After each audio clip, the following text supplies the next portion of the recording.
Hat trick హిట్స్తో full జోష్లో ఉన్న బాలకృష్ణ, డాకు మహారాజ్తో సంక్రాంతి రేసులోకి దూసుకొచ్చాడు. బాబీ దర్శకత్వం వహించిన ఈ సినిమాలో ప్రజ్ఞా జైస్వాల్, శ్రద్ధా శ్రీనాథ్, ఉర్వశీ రౌతేలా హీరోయిన్స్గా నటించారు. బాబీ డియోల్ విలన్గా చేశారు. సితారా ఎంటర్టైన్మెంట్స్, ఫార్చ్యూన్ 4 సినిమాస్ పతాకాలపై నాగవంశీ సాయి సౌజన్య నిర్మించారు. తెలుగు రాష్ట్రాలతో పాటు పాన్ ఇండియా లెవెల్లో ఈ సినిమాను తీసుకొస్తున్నారు. అయితే చారిత్రక నేపథ్యమున్న బలమైన కథతో డాకు మహారాజ్ ప్రేక్షకుల ముందుకు వచ్చింది.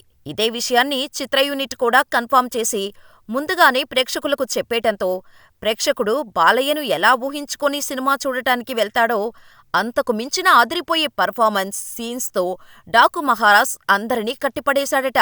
ఇప్పటికే ఈ సినిమా చూసిన ప్రేక్షకులు సోషల్ మీడియా ద్వారా తమ అభిప్రాయాన్ని తెలియచేస్తున్నారు. డాకు మహారాజ్ కథేంటి, ఎలా ఉంది? బాలయ్య ఖాతాలో హిట్టు పడిందా లేదా అంటే, జనవరి 12న థియేటర్లకి వచ్చిన ఈ సినిమాను ఇప్పటికే యూఎస్లో ఈ సినిమా చూసిన వారంతా సోషల్ మీడియా ద్వారా పోస్టులు పెట్టి మూవీ సూపర్ అంటున్నారు. ఫస్ట్ హాఫ్ అద్భుతంగా ఉందని, flash back second half start అయ్యే వరకు సినిమా అదిరిపోయిందని చెబుతున్నారు. ఆ ఫ్లాష్ బ్యాక్ సీన్లే కాస్త ల్యాగ్ అనిపిస్తోందట. అయితే ఈ మూవీలో బాలయ్య కోసం రాసుకున్న సీన్లు, బాబీ ఇచ్చిన ఎలివేషన్లు అదిరిపోయాయని చెబుతున్నారు. ఇక తమన్ మళ్లీ తన విశ్వరూపాన్ని చూపించాడని, బీజీఎం అదిరిపోయిందని చెబుతున్నారు. టెక్నికల్గా ఈ మూవీ చాలా బ్రిలియంట్గా ఉందట. అంతేకాదండోయ్, బాలయ్యని కొత్తగా చూపించటంలో బాబీ సక్సెస్ అయ్యాడట. ఇప్పటివరకు చూడనంత స్టైలిష్గా, సెటిల్డ్గా బాలయ్యను చూపించాడట బాబీ. ముఖ్యంగా మాస్ ఆడియన్స్కు పిచ్చెక్కేలా బాబీ సీన్లు డిజైన్ చేయటం సూపర్ అంటున్నారు. అయితే కథనంలో మాత్రం ఎక్కడా కొత్తదనం ఉండదట. నెక్స్ట్ ఏం జరుగుతుందో ఆడియన్స్కు ఇట్టే అర్థమైతుందట. చివరికి 30 నిమిషాలైతే మరీ బోరింగ్గా అనిపిస్తుందని కొందరు చెబుతున్నారు. అయితే సినిమాలో వచ్చే బాలయ్య ఎలివేషన్లకు, యాక్షన్ సీన్లకు తమనిచ్చిన బీజీఎం బాలయ్య ఫ్యాన్స్ని థియేటర్లో ఊగిపోయేలా చేయటమే కాదు, 2 గంటల 32 నిమిషాల పాటు బాలయ్య అభిమానులు పండుగ చేసుకునేలా లాక్ చేశాడట బాబీ.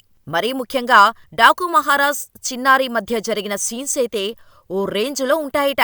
ట్రైలర్ స్టార్టింగ్ చూస్తే చెడు వ్యక్తులు డాకు అంటారని, మాకు మాత్రం ఆయన డాకు మహారాజ్ అని వాయిస్ బ్యాక్గ్రౌండ్లో చిన్నారి చెప్పిన డైలాగ్ అదుర్సనిపించింది. ఇదే రేంజ్లో బాలయ్య, చిన్నారి పర్ఫార్మెన్స్ ఉంటుందట. గుర్రాలపై బాలయ్య చేసే పోరాట సన్నివేశాలు అదుర్స్ అనిపిస్తాయట. 1991లో వచ్చిన ఆదిత్య 369 చిత్రంలో కృష్ణదేవరాయల పాత్ర ఎలా చిరస్థాయిగా నిలిచిపోయిందో, అలాగే డాకు మహారాజ్ కూడా చరిత్రలో చిరస్థాయిగా నిలిచిపోతుందని బొమ్మ దబిడి దిబిడి గ్యారంటీ అంటూ ఫ్యాన్స్ చెబుతున్నారు. సంక్రాంతి బాక్సాఫీస్ బొనాంజాగా పేరున్న బాలయ్య అన్ని సినిమాల రికార్డ్స్ తిరగరాస్తుందని అంచనా వేస్తున్నారు. మరోవైపు డాకు మహారాజ్కు అన్నీ కలిసొచ్చాయి. పుష్ప 2 ఇన్సిడెంట్ నుంచి కొద్దిగా ఎఫెక్ట్ ఉన్న తెలుగు ప్రభుత్వాలు సహకరిస్తున్నాయి. ఏపీ ప్రభుత్వమైతే ఫ్రీ హ్యాండ్ ఇచ్చేసింది. టికెట్స్ విషయంలో చిత్ర యూనిట్ ఇష్టానికే వదిలేసింది. బెనిఫిట్ షోలకు కూడా గ్రీన్ సిగ్నల్ ఇచ్చేసింది. 9 రోజుల పాటు టికెట్ రేట్స్ పెంచుకునే అవకాశం అటు కోర్టు కూడా కల్పించింది. పైగా డాకు మహారాజ్ సినిమా కథ డిమాండ్ చేయటంతో ఖర్చు విషయంలో రాజీ పడకుండా తెరకెక్కించారు. సుమారుగా 150 కోట్ల రూపాయల వ్యయంతో నిర్మించారు.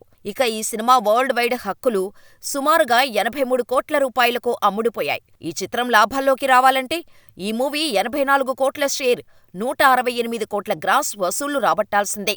సూపర్ హిట్ టాక్ రావాలంటే దాదాపు 100 కోట్ల షేర్, 200 కోట్ల గ్రాస్ వసూళ్లు కలెక్ట్ చేయాల్సి ఉంటోంది అని ట్రేడ్ వర్గాలు వెల్లడించాయి. అయితే సినిమాకు పెట్టిన ప్రతి రూపాయిని బాలయ్య రాబట్టడమే కాదు, రికార్డ్స్ క్రియేట్ చేస్తాడని ట్రేడ్ వర్గాలు అభిప్రాయపడుతున్నాయి. మరి డాకు మహారాజ్ సినిమా గురించి మీరేమనుకుంటున్నారు? సినిమా చూసి ఉంటే మీరు ఎంత రేటింగ్ ఇస్తారో మాకు కామెంట్ చేయండి.